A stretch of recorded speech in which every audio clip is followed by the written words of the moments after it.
What a finish at Visakhapatnam. They nearly gate-crashed Virat Kohli's historic party. Did Shai Hope, Shimron Hetmeyer and the West Indies. In the end, after 100 overs of cricket, they've managed to play out the 37th tie in one-day international cricket. That's how it all turned out. Virat Kohli was dropped on 44. He made the Windies pay. He went on to get 157, in the process becoming the fastest man to 10,000 ODI runs. Ashley Nurse, the pick of the bowlers, after, of course, India decided to bat first, surprisingly, in how things turned out. Shai Hope with 123. Shimron Hetmeyer just a few short of what would have been back-to-back hundreds for the power-hitting Windies batsman. Kuldeep Yadav made the difference with the wickets. In the end, it came down to 5 runs of 1 ball. And Shai Hope managed to find the boundary. It's a tied game. It keeps the series at 1-0 and it gives us plenty to talk about on ESPN Cricinfo Match Day. Phil Simmons and Ajit Agarkar will drill into that game in just a bit. Is that a fair result after 100 overs of topsy-turvy cricket that we saw? Yeah, I mean, you would think so. I think India would be relatively happy. Yeah. I thought for most part of that innings, West Indies batting innings, they looked well on course to win that game, West Indies. And then India towards the end of that game came back, even with a wet ball, tough conditions to bowl. West Indies will be disappointed. I think they had it in the bag from that situation with one set batsman in. They should have really finished the job. So, yeah, you could call it a fair result, but India, I think, would be the happier team from where they were. Would that be fair, Phil Simmons? The West Indies going well and well on course for a win when Hetmeyer and Hope were batting. Still 300 for 5 in the 47th, at the start of the 47th over, when Jason Holder's run out changed things. Would this tied game feel like a bit of a loss for the Windies? I think it should feel like a loss. I think it's a case where the run out of Jason Holder was the turning point in the game, and that brought India back into the game, because I think that West Indies had it in the bag up till then, and then the pressure was on Shai Hope to do a lot more because of the batsmen to come. But I think West Indies would be disappointed with that tie. What about those last 3 or 4 overs where Chahal bowled an economical over, as did Umesh Yadav? Was that about the pressure getting to the West Indies or India bowling really well? Yeah, I mean, Shami's over was exceptional. Yes. That 49th, he had a plan in mind and he executed it, and sometimes you get away with it even when the batsmen are trying to go after you, because you've got a clear head. Chahal, again, West Indies obviously wanted to play him quietly. That last over, that run out, like Phil said, that obviously put a bit more pressure on Hope to then do or finish the job off for the West Indies. So, yeah, silly run out at that stage of the innings. But even so, with one set batsman who's batting 100, West Indies, it will feel like a loss to the West Indies. I mean, India, yeah, they probably felt that in that last over, after that 49 that Shami bowled, that they had a chance of pulling something out here from nothing. So they'll take that tie. But I think West Indies will be very disappointed. I think that run out probably put a lot more pressure on Hope than he would have liked ideally in the end. Well, Hope was relatively not under the most pressure for the large part of that innings, because Shimron Hetmeyer once again came out and took off from exactly where he left off in Guwahati, smashing the spinners left, right and centre. 94 of 64, 7 sixes, along with 4 fours to go in that innings. And Phil, we speak of the last game a number of times where the West Indies had to give their wickets away. Hetmeyer also perhaps would have been guilty of just throwing it away in the last game. The timing of his wicket and the manner of it, you felt that there was so much more. He could have easily seen the job through. Just really bad timing, wasn't it? Yeah, it was a bad time for him to get out. I think he just tried to hit that one all the way to Vizag Central, but he batted so well and just took the attack to the bowlers that they didn't know where to bowl to him at one point. And Shai Hope assisted him well, because he just got the singles and gave him the strike. So at that point, West Indies looked like they were cruising, and all because of the way he came out and played. Now we talk about Kuldeep Yadav being a key component of this of the second ODI, given he missed the first. If you look at where Shimron Hetmeyer got his runs, it gave Virat Kohli plenty to think of, because he took Kuldeep Yadav on early. Yes, Kuldeep started with a couple of wickets, got Marlon Samuels early, got Himraj early, but those 44 runs, a lot of it was taking the wrist spinner out, in fact making use of some unusual full tosses we've seen from Kuldeep, Ajit. But Hetmeyer against Kuldeep would have given West Indies a lot more confidence. I think that's a more impressive innings than the previous one. Sure. Previous one, India were a little bit sort of shell-shocked, didn't quite know his areas to score.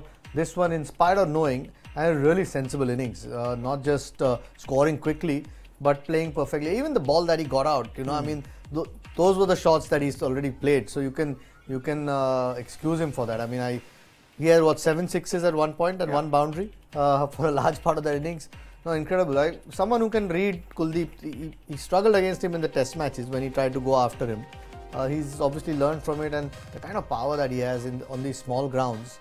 That leg side's there for the taking with a leg spinner. Okay, Kuldeep's wrist spinner, left arm wrist spinner, and Jadeja. 3 guys who essentially, when Kuldeep bowls the leg spinning into him. But he's picked the right balls and picked the right time and kept the pressure on all Indian bowlers. And especially when you have 5 bowlers and there are 2 or 3 guys going for as many as they are, it makes the captain's job a lot harder. In some ways, the fact that India had their wrist spinners, even if they get wickets of bad balls, something seems to happen when wrist spinners bowl. Otherwise, we saw for the West Indies, just Bishu, and if he's off colour, then the wicket, if the batsman doesn't give it to you, it doesn't seem to come. With the exception, difference in India's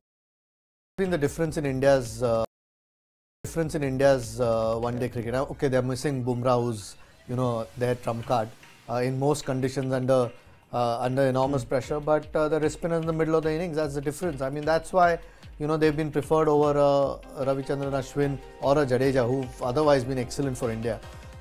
Because these guys get wickets, and even today, Kuldeep kept getting the wickets.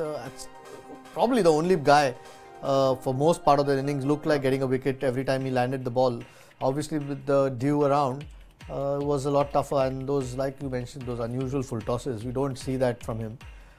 Made his job a little bit difficult, but yeah, those 2 guys kept India in the game for most part of it. I mean, I don't think we're going to criticize Hetmeyer or hope too much, Phil, for not seeing the job through. But if you look around them, just some of the wickets, Kyron Powell again looks $1 million at the top of the order. And in similar fashion to the last game, plays 1 shot too many, finds the only man in the deep. Marlon Samuels are expecting a little more. Did the supporting cast let them down just a little bit? I think some let them. I think again we go to Powell and he's starting so well and looking so good, and then there's no need at that point. He was in control. They just moved the man down there and you hit it straight to him. I think Powell needs to make sure he stays around for a while because he can score quickly, and today Hope showed him how he should be batting, because if he goes down to the later overs, then West Indies are in a good position because they have so much strikers at the ball. So he's got to understand that. Marlon, I think, got a beauty from Kuldeep, but he started well, and that's the way he has to play. Yes, I mean, for Powell, there's an example right there of Shai Hope. He's looked one of the best batters through the course of this series, whether it's the Test or the One-Dayers. Just hasn't gone on, and today, once he got through that first 30-40. Just again looks just the class player that he is. Plays spin and pace equally comfortably, and has the big game as well. So yeah, Powell needs to spend. I've enjoyed watching him from whatever little we've seen him in this tour. But he needs, if he keeps going, bats about 25-30 overs, he could get a really big score. I mean, it's one thing to say he looks good, but we almost say the same thing about a lot of players. They look so good. KL Rahul, Rohit Sharma. Well, he got a 50 in the first game. Shai Hope. Powell. No, I'm talking about Shai Hope. I'm saying Shai Hope. He says so many players that look good. KL Rahul, Rohit Sharma. And if they don't play that big 100 or take the team home, yes, okay, or tight game, salvage a game, you start questioning whether, there's more than just good aesthetics to it. This innings, I think, class innings from Shai. Very different from Hetmeyer's, but very classy. Yeah, I mean, just held the innings together, batted sensibly when Hetmeyer was, basically scoring at more than run a ball. Just you can see the pure class that he has, whether he bats against the seamers when he comes in against the new ball, or when spins there. I mean, one of the few guys maybe who reads Kuldeep Yadav from hand, which then makes his job a lot easier to face him. So yeah, I think West Indies will be really happy. He himself must be happy that he's gone on and got that big score, because he's looked good every time he's batted on this tour. Unfortunately, for one reason or the other, hasn't gone on. But tonight, and then went on and hit that boundary after doing all that hard work on that last ball to at least sort of salvage a tie from almost a losing situation in that last over. I mean, I don't want to go too harsh on it, but maybe there's so much to feel hopeful about. One boundary away from out of partners in of the fourth ball of one boundary away from out of partners in of the fourth ball of away from out of partners in Nicholas. I From Nicholas.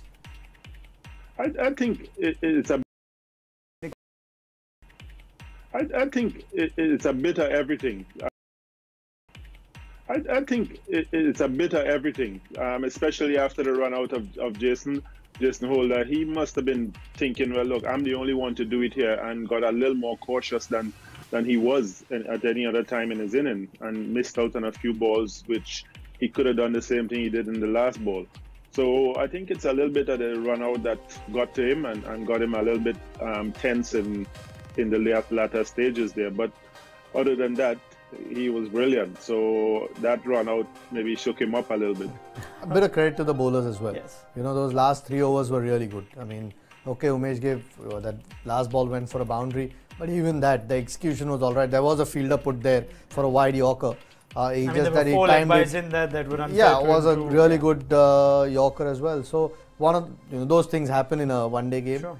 So you've got to give bowlers a lot of credit to bring India back in that game. Okay, well done to the Indian bowlers. Well done to Shai Hope and Shimron Hetmeyer for serving us a one-day international that we've, after a long time, actually enjoyed. It's the second time India have featured in these past 30 days after what they did in the Asia Cup against Afghanistan. So the ties are coming quite frequently. But let's go back to the first half. And it was set up by Virat Kohli's 37th one-day international 100. You got to be careful of these numbers; they change so quickly. But he managed to register 10,000 ODI runs too. He's been in blistering form in 2018, and that's the other part of the conversation that we'll have. The kind of form the Indian captain has shown in 50-over cricket, an average of nearly 150. He could do better. Strike rate of just 103. Only 500s and 350s for Virat Kohli this year, and that after he missed the Asia Cup, where the top 2 were having gala times adding to their runs. Yeah, staggering numbers. I think it is going to keep happening every time now he plays, because he just keeps piling them on, and the more he's going to play, there's some record going to be broken every day or new benchmark set.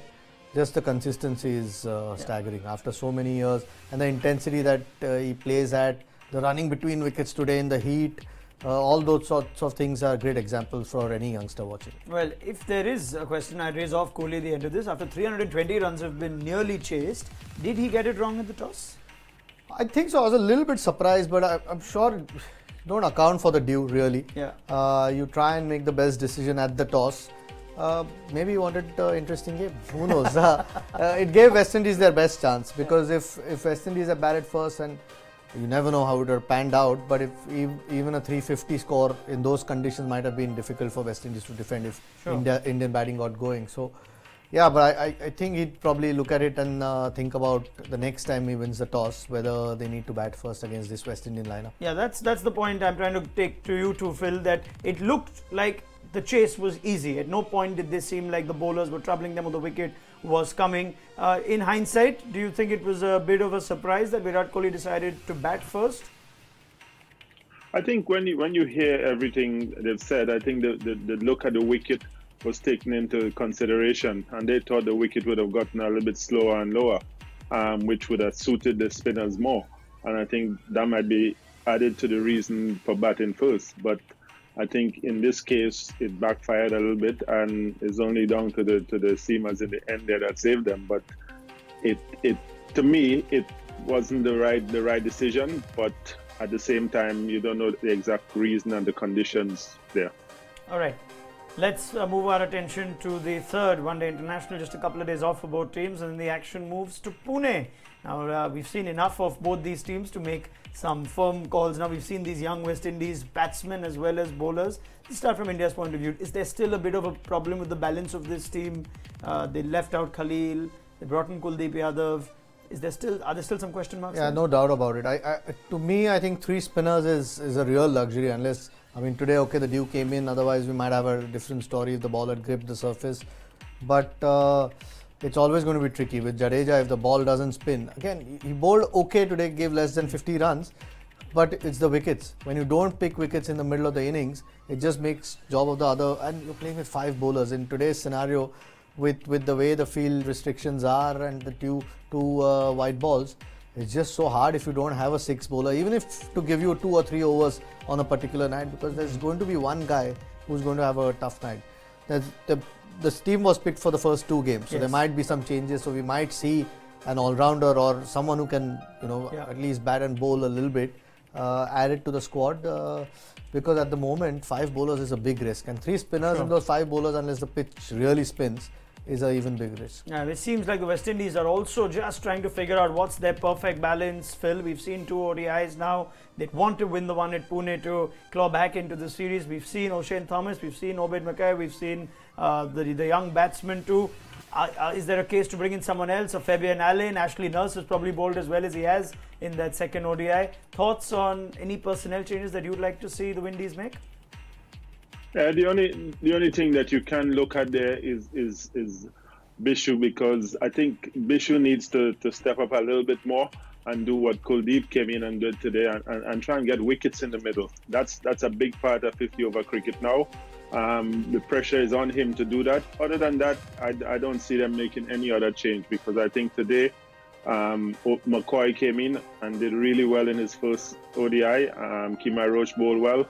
Jason Holder is still there, so it's up to the 2 spinners. Ashley Nurse did his job today and did it very well. So I can't see any changes coming up in the next match.